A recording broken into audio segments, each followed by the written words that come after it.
Hey guys, Professor Bill, Comic Book University, and Aftershock Comics presents Dark Ark by Cullen Bunn. Now, check this out. This is basically about the sorcerer named Shrey, and he is charged by his lord, the Dark Lord himself, Satan, to make an ark because the god of the natural world has decided to make a flood. And, the 40 days, 40 nights. It's biblical, dude. It's biblical. And while Noah is in charge of his ark with all the natural creatures of the world, Shrey is in charge of his dark ark with all the unnatural creatures of the world. Yo, Aftershock Comics is coming out with some pretty good stuff lately, and allowing comic creators to do what they want is kind of cool. It's kind of cool. Cullen Bunn, the guy who's doing Monsters Unleashed and X-Men Blue, of all things, he just reintroduced Bloodstorm over there. This is really good. We've got a bit of a rivalry between the vampires and the Naga, and the vampires have a manticore on their side, so kind of hard to argue with them. There's just, the unicorns are actually here also, and they're like, we don't belong here. And other creatures like, dude, these other guys are going to eat you. You need to calm down and stop being afraid. All right. And on top of that, one of the, what the heck are those beasts called? Fury, I think they are. Anyway, flies a harpy. I think they're harpies. I'm trying to remember my D&D lore. Anyway, they fly over, and one of them actually sees the other ark. It's like, oh, there's so much food there. And it's like, okay. First off, I didn't need the Dark Lord.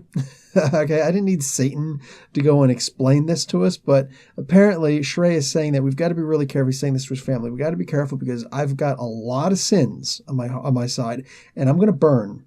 But Satan told me that if I'm cool and I take care of this ark and all that stuff, then he'll spare my family.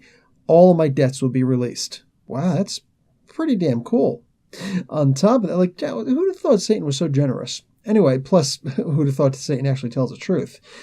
Anyway, so he also mentions that Satan said there's one major thing that you have to pay attention to. The other ark must survive, because otherwise the beasts will turn on themselves.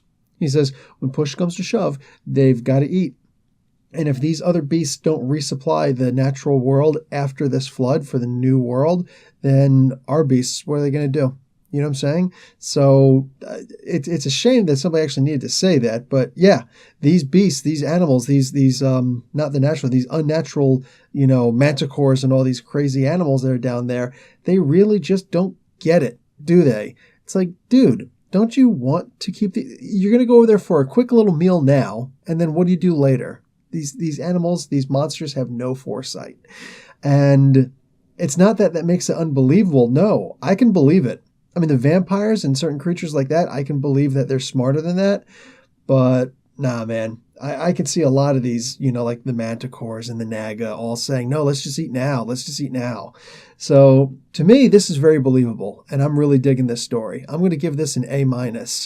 I'm really looking forward. It looks like by the end of this also, somebody's been murdered, and it's not looking too good. It's not looking too good. I'm looking forward to this comic coming out all the time. Wando, if that's his real name and not just a pseudonym, then his parents are awesome. Wando, really? Like John Doe? Really, really beautiful art in this. I actually remember reading Fantastic Four in Puerto Rico. That was actually a pretty cool story, and I did dig the art on that a lot. And it turns out that he's responsible for that. So good to see him back and doing stuff. Anyway, guys, Professor Bill, Comic Book University. Class dismissed.